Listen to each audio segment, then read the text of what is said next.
De la palabra de Dios. Y les invito a que abramos nuestras Biblias en Jeremías capítulo 5, que es lo que nos corresponde para hoy. Jeremías capítulo 5, y nuestro tema de hoy, un corazón sin límites. ¿Cómo es? Un corazón sin límites. A pesar de nuestra imperfección, a pesar de que nosotros ofendemos constantemente a Dios, que todos los días estamos haciendo cosas que a Dios no le agradan.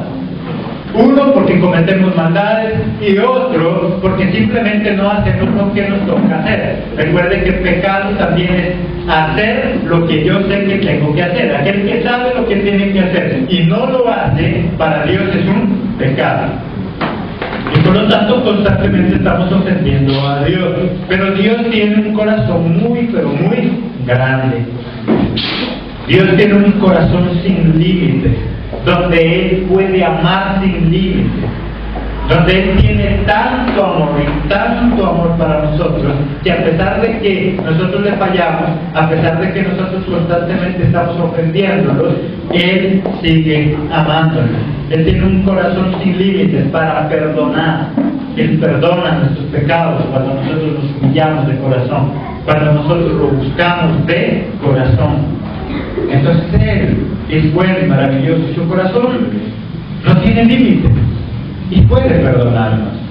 Y Él por eso nos enseña a nosotros también a perdonar. La vida feliz en nosotros no es aquella vida donde nadie nos ofende, donde nadie hace algo en contra nuestra. Una vida feliz es donde yo aprendo a perdonar. Eso me hace feliz. Una vida que aparentemente no hay problemas, no hay dificultades, muchos caen hasta en la rutina. ¿De qué sirve el bien si no hay un mal para compartir? ¿De qué sirve un superhéroe si no hay enemigos con quien pelear? ¿Y de qué sirve tener en mi corazón amor si no tengo a quien perdonar? Si no tengo a quien darse. Por lo tanto, Dios tiene un corazón sin límites, un corazón grande donde cabemos todos nosotros y donde Él siempre está dispuesto a darnos una nueva oportunidad. Dios siempre está dispuesto a darnos una nueva oportunidad. Nosotros los seres humanos somos los que creemos que debemos estar rodeados de personas que nunca nos fallen y por eso nunca estamos dispuestos a dar otra oportunidad. Dios sabe que su pueblo es imperfecto, que nosotros somos pecadores y que fallamos. Y por eso en su corazón sin límites siempre está dispuesto a darnos una nueva oportunidad. Pero también se enoja, pero también muchas veces se llena de ira. Y en esta ocasión el pueblo de Dios estaba pasando dificultades, estaba a punto de ser destruido. Miremos ahí en Jeremías, en el capítulo 6, el versículo 2. ¿Qué dice ahí? Destruiré a la bella y delicada hija de Sión. Había tomado una decisión, ¿y cuál era? Destruir a Sión. Destruir aquella bella ciudad y aquella delicada ciudad, aquella ciudad que él amaba, pero que había tomado la decisión de destruirla. Había tomado la decisión también de castigarla. Ahí en el versículo 6 del mismo capítulo 6, ¿qué nos dice? Porque así dijo Jehová de los ejércitos: cortad árboles y levantad vallado contra Jerusalén. Esta es la ciudad que ha de ser castigada. Toda ella está llena de violencia. Dios había tomado una determinación y era castigar a su pueblo, destruir a su pueblo. Dios tiene un gran corazón. Dios tiene un corazón sin límites. Pero no podemos rebosarnos tampoco. Pero no podemos abusar de su amor. Porque muchas veces nosotros lo que hacemos es abusar del amor de Dios. Las demás personas tienen amor y van a perdonarnos, y nosotros también perdonamos a nuestros hijos, nuestra esposa, nuestro esposo. Pero esa nueva oportunidad no significa que yo tenga que pasar esos límites. Jesucristo nos ama, Jesucristo está dispuesto a perdonarnos. Jehová de los ejércitos está dispuesto a cambiar nuestra vida por algo mejor, pero no podemos abusar de Él tampoco. No podemos abusar de ese amor sin límites que Él tiene para nosotros. Y tenemos que buscarle de corazón. Dios había decidido castigar a su ciudad. Dios había decidido entonces destruir a su pueblo. ¿Qué le pasó a ese pueblo? ¿Por qué estaba en esa situación? ¿Por qué ahora iba a tener que soportar un castigo? ¿Por qué iba a tener que soportar tal vez la destrucción de ellos mismos? Primero, se volvió terco, un pueblo terco. Jeremías 5, el versículo 3, la parte A, dice: oh Jehová, no miras tus ojos a la verdad, los azotaste y no les dolió, los consumiste y no quisieron recibir corrección. Los azotaste y no les dolió. Se volvieron ¿qué? Necios, tercos. Se hicieron tercos. Dios los azotaba y a ellos no les dolía. Como cuando un hijo se vuelve terco, el papá lo puede corregir y es que dice: no me dolió, no me dolió. Se vuelve terco y por donde mete la cabeza no la quiere sacar, y le están advirtiendo y no quiere escuchar, y sabe que va camino a la destrucción y no quiere cambiar. Dios es bueno, Dios tiene un amor sin límites, pero Él nos advierte. El problema es que a veces nos volvemos necios, nos volvemos tercos. Dios no quería destruir en totalidad a su pueblo, le advertía, pero ellos se volvieron, ¿qué dice? Tercos. Dios los corregía, Dios los azotaba, ¿y qué dice? A ellos no les dolía. Ya no les dolía. Se volvieron tercos, querían seguir en lo que estaban viviendo, querían seguir viviendo en su inmundicia. Saben que el hogar está a punto de destruirse, que ya en su casa lo menos que quieren es verlo, pero se vuelve eterno y sigue en lo mismo hasta cuando ya quiere reaccionar. Ya es tarde. Sabe que este negocio no le está dando utilidades, que lo único que le está dando es pérdida, pero se vuelve eterno y sigue ahí, y hasta cuando no queda ya en la calle total, entonces no reacciona, se vuelve eterno.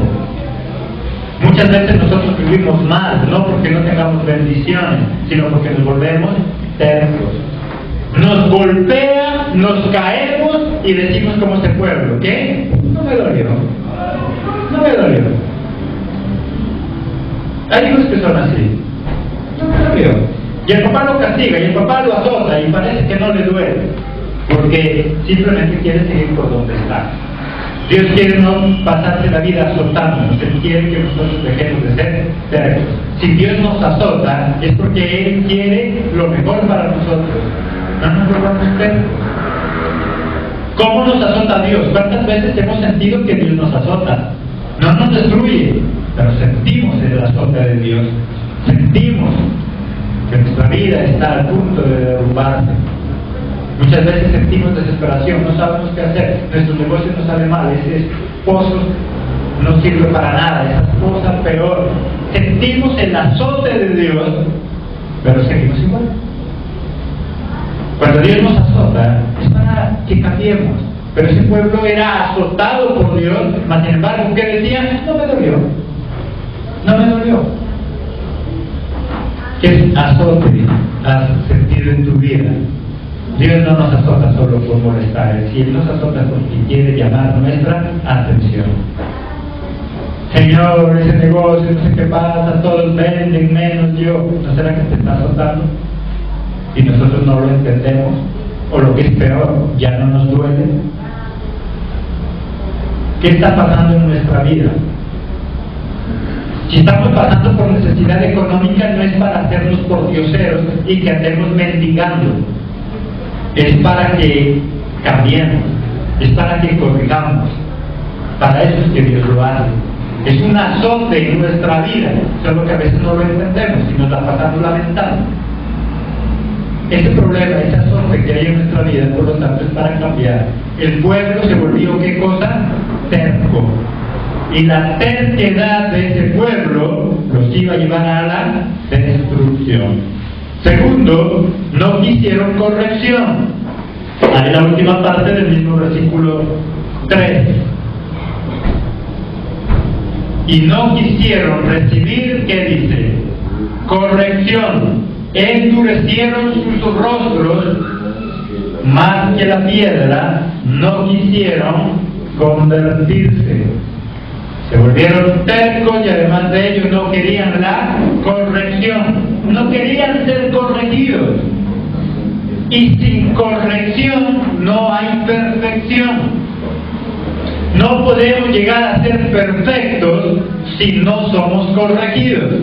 No podemos llegar a ser perfectos si no aceptamos la corrección. La corrección es importante en nosotros. Era un pueblo terco que no quería ser corregido. Muchas veces nosotros somos iguales. Nos dicen el error y nos molesta porque no nos gusta que nos corrijan. Al ser humano lo que más le molesta es recibir corrección. Cuando estamos bien y somos muy amigos y somos uña y mugre, aunque a veces no sabemos si más mugre que uña, pero somos uña y mugre como los demás, mientras no nos corrigen. En el momento en que nos corrigen, entonces ahí nos enojamos y no queremos ya andar con esa persona. El pastor me cae bien mientras no me corrige. Y después me enojo con el pastor. Mi papá es chévere, es mi amigo. Sí, mientras no lo corrija. Porque cuando el papá lo corrige, entonces ya deja de ser amigo. Entonces ya es el anticuado. No sé si se ha dado cuenta por qué hoy la sociedad está como está. Porque los jovencitos hacen algo. Y el que es mi papá es mi mejor amigo. A mi papá yo le puedo contar todo. Sí, mientras no te corrijan como papá. Porque una vez que te corrige como papá, entonces ya no es el mejor amigo. Ya es el anticuado. Ya es el enemigo. Es que él no me entiende. Sí, pero pero le alcahueteaba todo, entonces sí era el mejor papá. Es que él sí es mi amigo. Claro, porque el amigo no le corrige, le alcahuetea. Pero un verdadero papá no alcahuetea. Un verdadero papá corrige. Corrige, ese es el verdadero papá. Pero como hoy el diablo le ha metido creencias que llevan a la perdición, entonces los papitos ya dicen, no, es que yo soy amigo. Yo no soy papá. Pues sé amigo, pero nunca dejes de ser papá.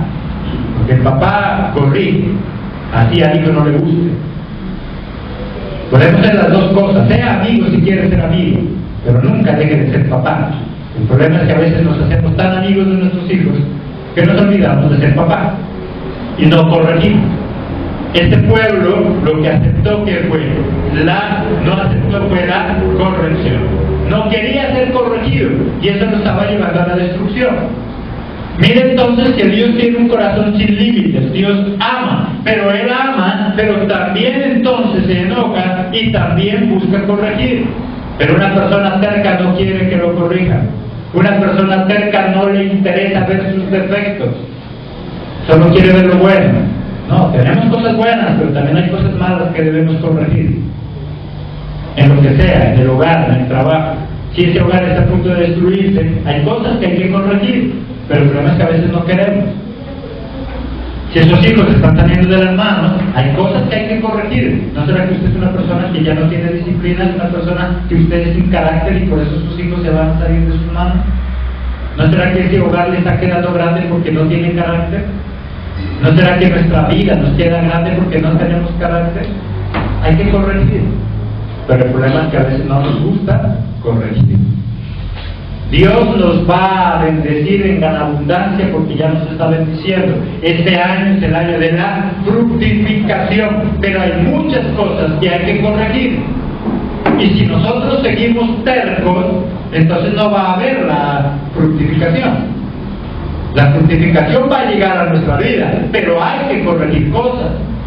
Y para eso hay que no tener un corazón terco, porque de lo contrario no vamos a escuchar, no vamos a querer obedecer. Tercer punto que les pasó a ellos: no quisieron escuchar. Cuando alguien es terco, cuando alguien no quiere aceptar corrección, es alguien que tampoco quiere escuchar. Ellos no querían escuchar. Ahí en el capítulo 6, versículo 17, ¿qué dice?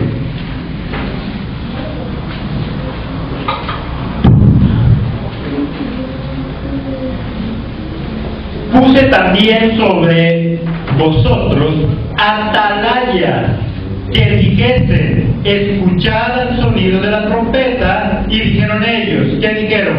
No escucharemos.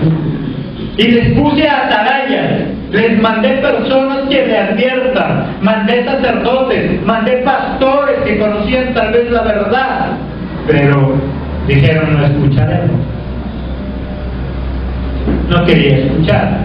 Y cuando nosotros no queremos escuchar, difícilmente podemos avanzar. Si nosotros no queremos escuchar, difícilmente vamos a corregir. ¿Cómo puede corregir si no quiere escuchar? Este pueblo, ¿cuál era el problema entonces? No querían escuchar. No querían escuchar. Esta mañana tal vez Jesucristo quiere hablar a tu corazón y te está diciendo que si ese hogar está en problemas es porque hay cosas que tienes que corregir. Si esa relación de pareja, de novio, de esposo que tienes está pasando problemas, es porque hay algo que hay que corregir. Pero tú tomas la decisión si escuchas o no escuchas. Ese pueblo no quiso escuchar y por eso estaba camino a la destrucción. Camino a la destrucción. Cuando nosotros nos congregamos, lo que hacemos es buscar la palabra de Dios para que Él nos corrija. El problema de la iglesia moderna y falsa es que solamente se congrega para escuchar, ver y sentir lo que le agrada. Milagros, milagros y nada más, pero no corrección. Este pueblo, ¿por qué ya no escuchaba la corrección y por qué había decidido no escuchar? Porque no amaban la palabra de Dios. ¿Cómo uno puede escuchar la palabra de Dios si no la ama? Es necesario amar la palabra y entonces puede escuchar. En el capítulo 6, versículo 10, ¿a quién hablaré y amonestaré para que oigan? He aquí que sus oídos son incircuncisos y no pueden escuchar. He aquí que la palabra de Jehová le es cosa que vergonzosa y sobre todo que no la aman. No aman la palabra de Dios. No aman la palabra de Jehová. Y entonces, ¿cómo pueden escucharla? ¿Cómo pueden escuchar la palabra de Dios si tienen oídos que dicen incircuncisos, que no todavía tienen cosas que los vuelven sordos? Para yo dejarme guiar por Dios, debo entonces ¿qué? Amar la palabra. Este pueblo, ¿por qué estaba a punto de ser destruido? Porque se volvió terco, porque no querían escuchar. ¿Y por qué no querían escuchar? Porque no amaban la palabra. No amaban la palabra de Dios. Hay personas que no aman la palabra de Dios, quieren los milagros de Dios, pero no la palabra de Dios, porque la palabra de Dios me corrige, mientras que los milagros solo me hacen contento en ese momento. Si está enfermo solo quiere ser sano, y si no tiene plata lo que quiere es plata, pero someterse a la palabra, eso es lo que no le gusta. No le gusta. En esta palabra, en esta Biblia, en esta iglesia he leído la Biblia. No, mejor yo me voy a buscar otra donde hagan milagros nomás. Sí, porque a nosotros nos gusta una iglesia donde solo se hable de milagros, donde solamente se hable de prosperidad, pero no de palabra. Porque como la palabra corrige, y eso es lo que a nosotros no nos gusta. A nosotros no nos gusta eso. Nosotros queremos un milagro, pero queremos seguir viviendo igual. Dicen que este pueblo ya no escuchaba la palabra. ¿Por qué razón? Porque no amaba la palabra. Y esta palabra hay que amarla. Si yo amo esta palabra, yo voy a madrugar a buscarla. Solamente cuando yo amo algo, estoy con esa persona en mi mente. Cuando usted ama a alguien, usted siempre está pensando en ella. ¿A qué hora se va a encontrar con ella? ¿A qué hora se va a ver con ella? Porque ama a esa persona y se le convierte en una necesidad.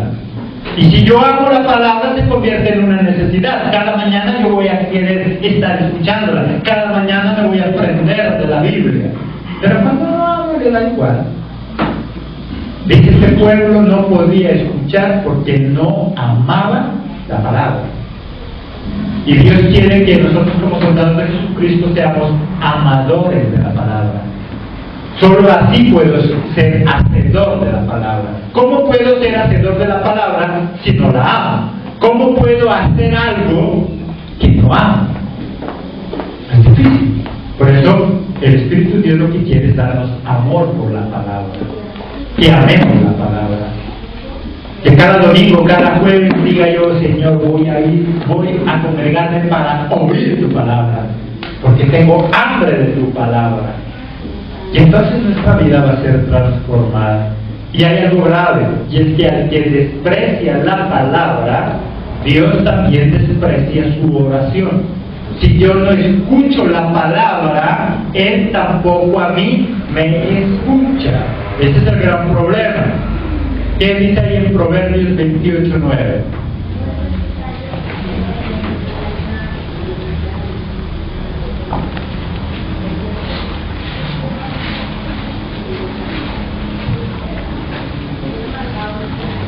El que aparta su oído para no oír la ley, ¿qué sucede?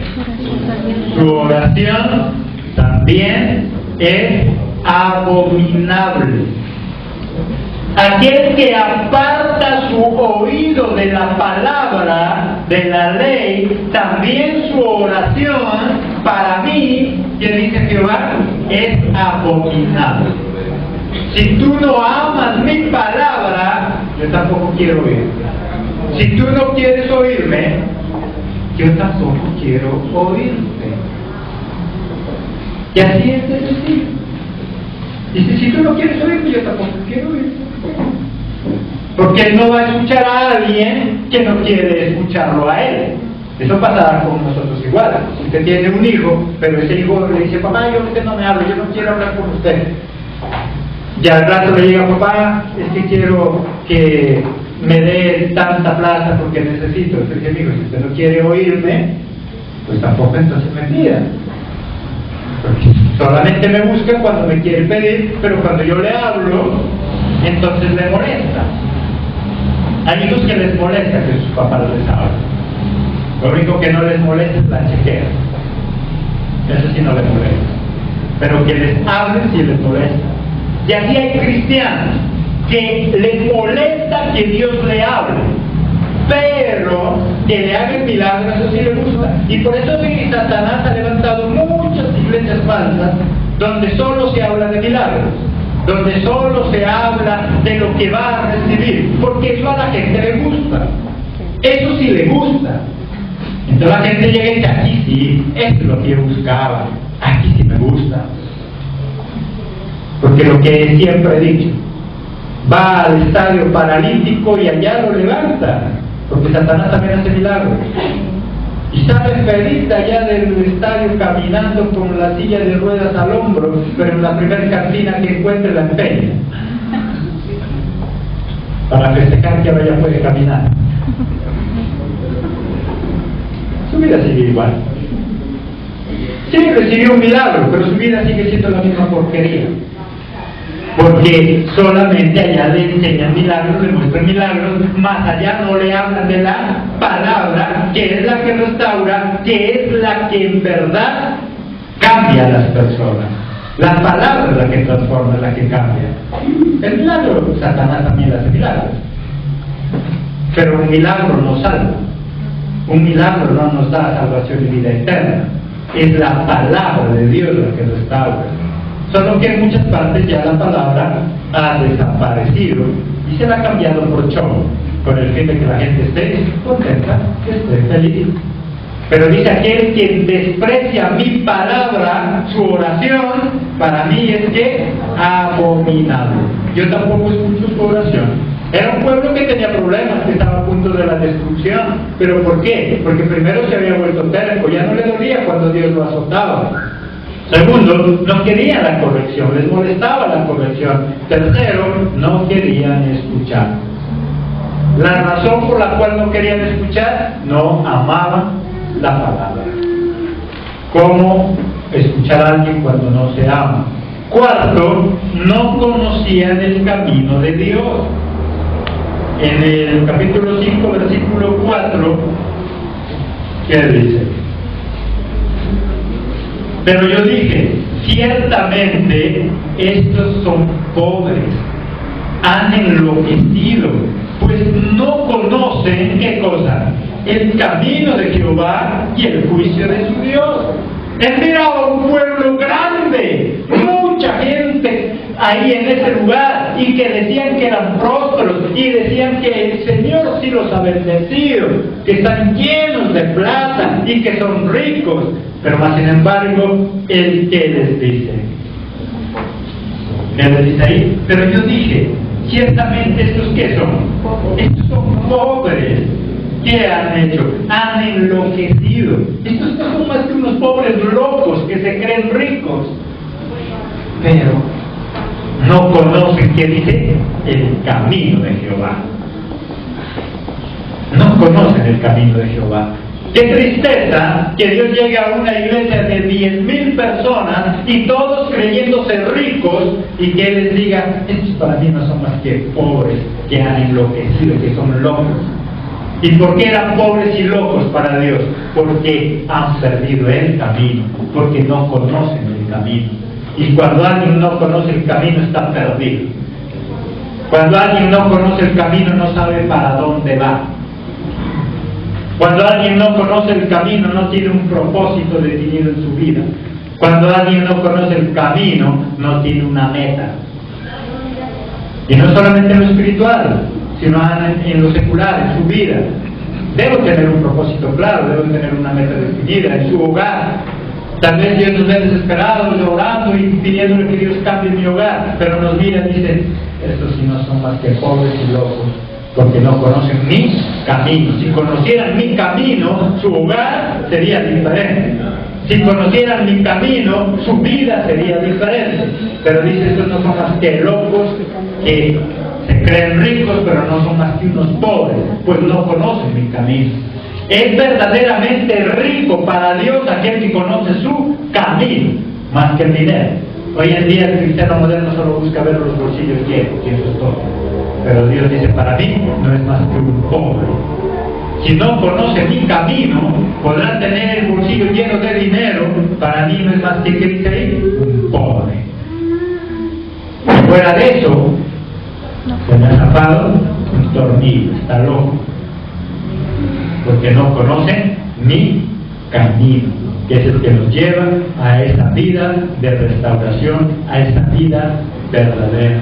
Pero ¿cómo ese pueblo estaba perdido? Si tenía líderes, si tenía pastores, si tenía personas que los guiaran, ¿por qué ellos estaban perdidos entonces? Ahí en el versículo 5, ¿qué nos dice? 5:5. Y de a los grandes, en otra versión dice a los líderes, a los pastores, y les hablaré, porque ellos sí conocen el camino de Jehová, el juicio de Dios. Pero ¿cuál es la sorpresa? Pero ellos también quebraron el yugo, rompieron las coyuntas. Iré a los líderes, porque ellos sí deben conocer el camino. Pero cuando va Jehová y dice, es que tampoco lo conocen. Ciegos, guiando ciegos. Pero ¿cómo mi pueblo puede conocer la verdad si sus pastores ya no lo conocen? ¿Cómo mi pueblo puede conocer la Biblia si mis pastores ya no la leen? ¿Cómo puede conocer el pueblo la verdad? ¿Cómo este hogar puede ser restaurado si el cabeza de hogar está perdido? La esperanza de esa familia es el papá, que es la cabeza, y la mamá, que también es esa otra cabeza. Pero si el papá está perdido, ¿qué podría pasar? ¿Qué esperanza? Ahí sí, como dicen afuera, qué peligro, se emborrachó la policía.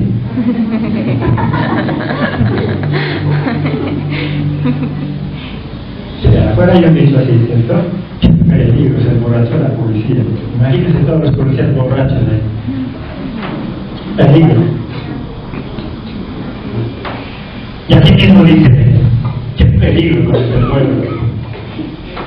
Si sus líderes no conocen el camino, ¿para dónde guían? Qué peligro con este cristianismo moderno, si los pastores se han especializado en armar show, espectáculos, pero no conocen nada de la verdad y no conocen nada de la palabra.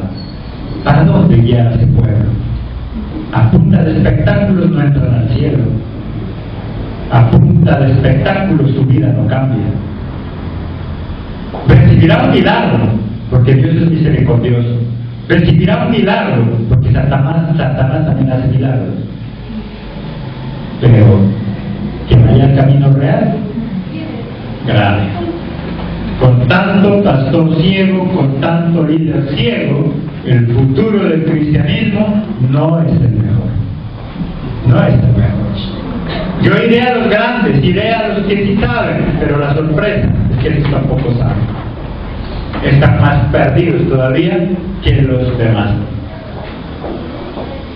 Quinto punto entonces, o veamos algo ahí sobre los líderes, porque no hay ciego que aquel que no quiera ver, sordo que aquel que no quiera oír. Ahí en el mismo capítulo 5, versículo 21, ¿qué dice? Oíd ahora esto, pueblo necio y sin corazón, que tiene ojos, pero ¿qué pasa? Pero no ven, y que tienen oídos y no oyen. No hay peor sordo que el que no quiere oír. No hay peor ciego que el que no quiere ver. Pero, ¿cómo podrían entonces guiar si no querían ver? Si no querían aprender. Este pueblo se ha vuelto un pueblo terco, porque teniendo ojos no ven, teniendo oídos ya no oyen. ¿De qué sirve entonces la palabra si nosotros no vamos a quererla escuchar? Si no queremos ver la verdad y preferimos seguir ciegos. Quinto punto entonces, algo terrible: perdieron el temor de Dios. No hay cosa más grave cuando perdemos ya el temor. Ese pueblo perdió el temor de Dios en el capítulo 5, versículo 24. Y no dijeron en su corazón: temamos ahora a Jehová Dios nuestro, que da lluvia temprana y tardía en su tiempo, y nos guarda los tiempos establecidos de la siega. Pero ellos ya nos dijeron: temámosle a ese Dios que nos da todo, ese Dios que nos da la lluvia tardía y temprana, ese Dios que nos da lo que tenemos. Ya no tenían temor. Y cuando pierde el temor se pierde todo. El temor es el respeto. Cuando se pierde el respeto en una casa se pierde todo. Cuando se pierde el respeto entre la esposa y el esposo se pierde todo. El respeto es lo que nos mantiene. Cuando se pierde el respeto en una pareja, ya las ollas y los platos no duran, porque la cabeza del esposo la rompe toda.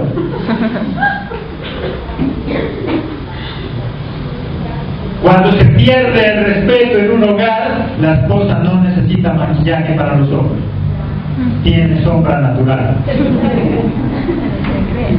Se los negrean a la fuerza.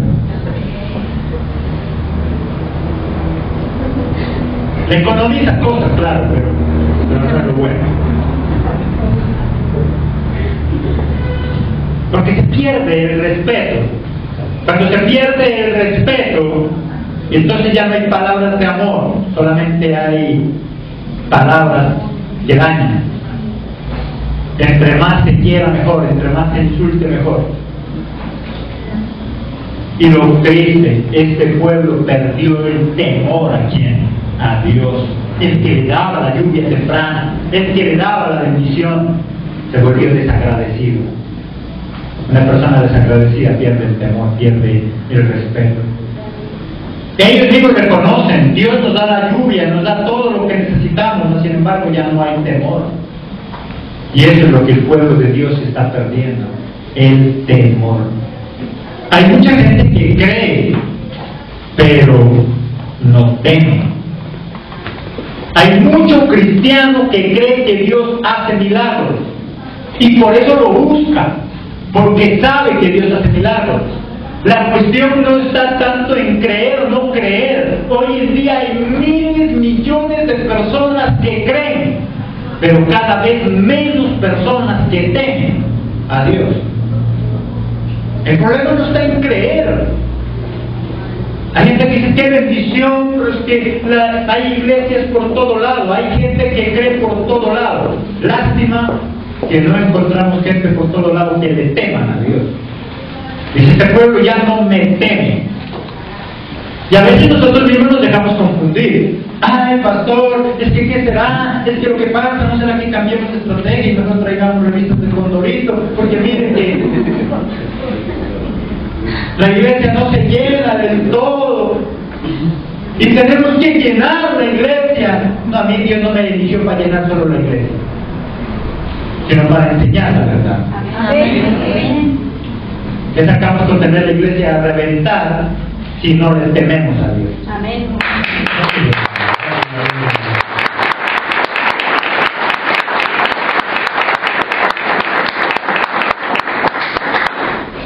Dios quiere un pueblo que le tema, no solo que le crea.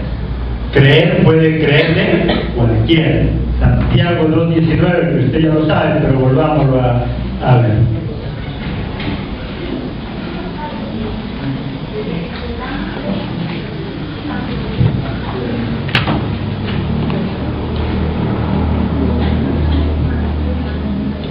Santiago 2:19. ¿Tú crees que Dios es uno? Bien haces. ¿También quién? Los demonios. También los demonios creen y tiemblan. Tú dices que crees en Jesucristo, bien haces. Pero los demonios también creen. Entonces la gran hazaña no es lograr que la gente crea en Dios, porque creer puede creer cualquiera. Los diablos también creen. Ay, pastor, ya le compartí y ahora dice que ya crecí, pero si tu vida sigue siendo igual, es igual que un diablo. Cree, solo cree. Es más, el diablo le lleva ventaja, porque el diablo, ¿qué dice que pasa ahí? Tiembla. Y hay muchos cristianos que ya no temblamos, ya nos hicimos tercos. Hay cristianos tercos que ya no tiemblan a la voz de Dios. No, te gusta el milagro, pero temblar no. Hoy hay iglesias llenas. Es más, pastores descarados que llaman a la gente, vengan, congréguense, no importa si es de la iglesia tal, de la otra, no importa si es un idólatra, venga por su milagro. Farsante. Dios no nos llama solo a llenar iglesias con gente no temerosa de Dios. Dios quiere que las iglesias se llenen, pero de gente temerosa, no solo de gente que crea, porque un día la iglesia se va a llenar de diablos. Y todos creyendo, pero no temiendo a Dios. Y ese pueblo lo que perdió, que fue el temor de Dios. Perdió el temor de Dios. Y cuando uno pierde el temor de Dios, puede estar haciendo la injusticia que sea, igual siempre sigue creyendo que Dios lo castiga. Y uno sigue creyendo que Dios es bueno y que Dios solo es amor. Y no es que Dios solo sea amor, es que muchos cristianos nos volvemos descarados, que es diferente. Y cuando se habla de la palabra, entonces nos tildan de legalistas. Claro, es que son muy legalistas, son muy radicales, son muy fanáticos. Pues ellos no son fanáticos, pero sí son mundanos que se la ganan. No es cuestión de creer, es también de temerle a Dios. Los profetas ya solo decían mentiras. Los pastores hacían lo que al pueblo le agradaba. ¿Cómo entonces poder cambiar y tener una vida diferente? En el capítulo 5, versículo 31, ¿qué dice?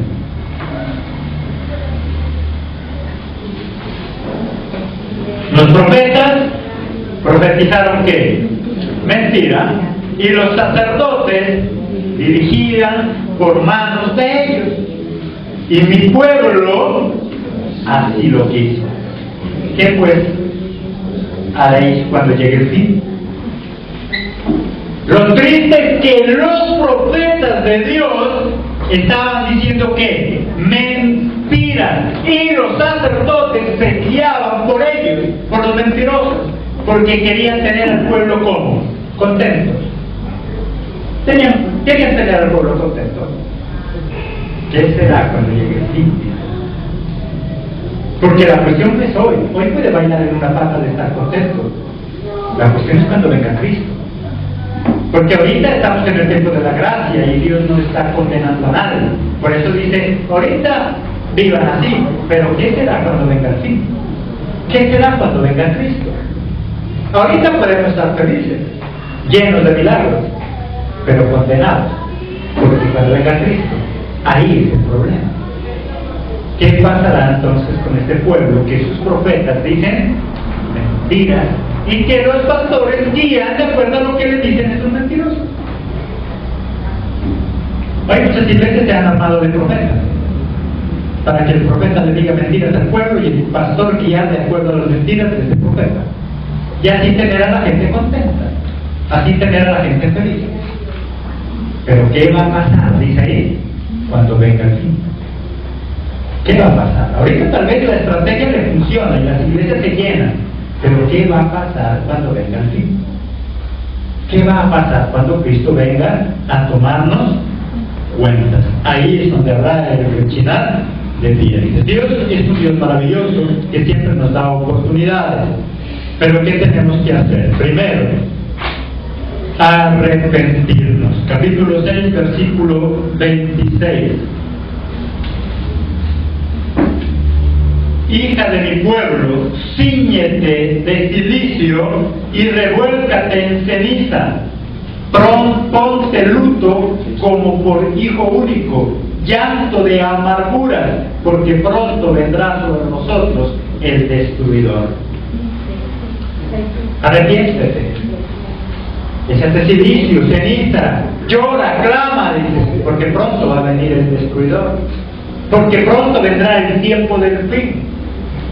Arrepiéntete, dice.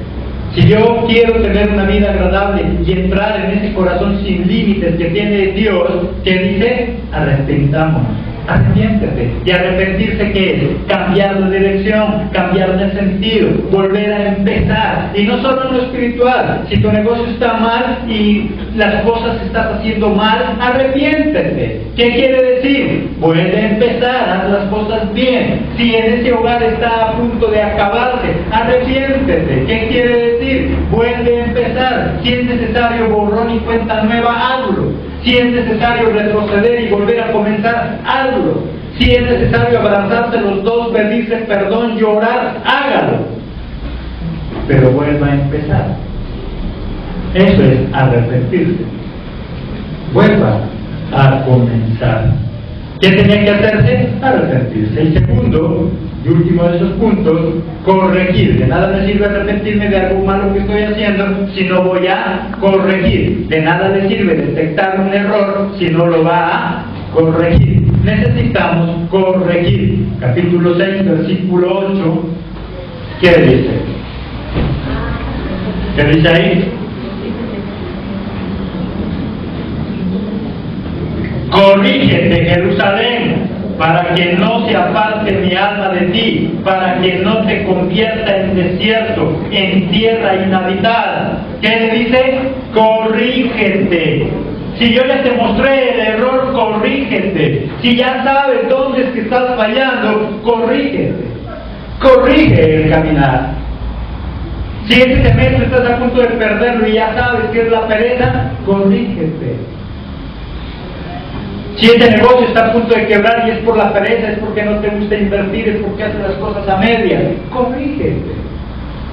Corrige lo que hay que hacer, corrijamos nuestra vida. Y entonces nuestra vida va a cambiar. Dios es un Dios maravilloso, tiene un corazón sin límites. Él, mire que la intención de él era acabar con ese pueblo, mas sin embargo le dice, corrígete.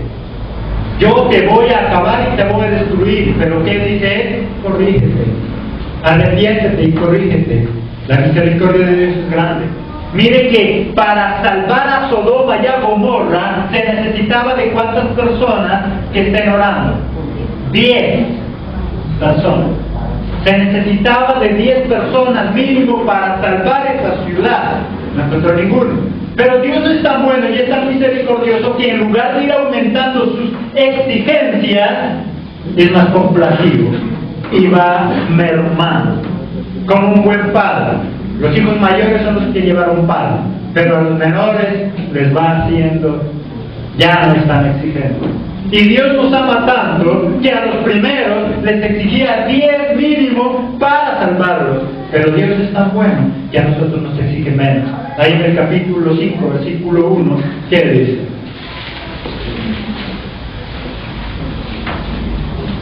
Recorred las calles de Jerusalén y mirad ahora informaos y buscad en sus plazas a ver si halláis hombre, si hay qué, si hay alguno que haga justicia, que busque verdad, y yo qué, y yo la perdonaré.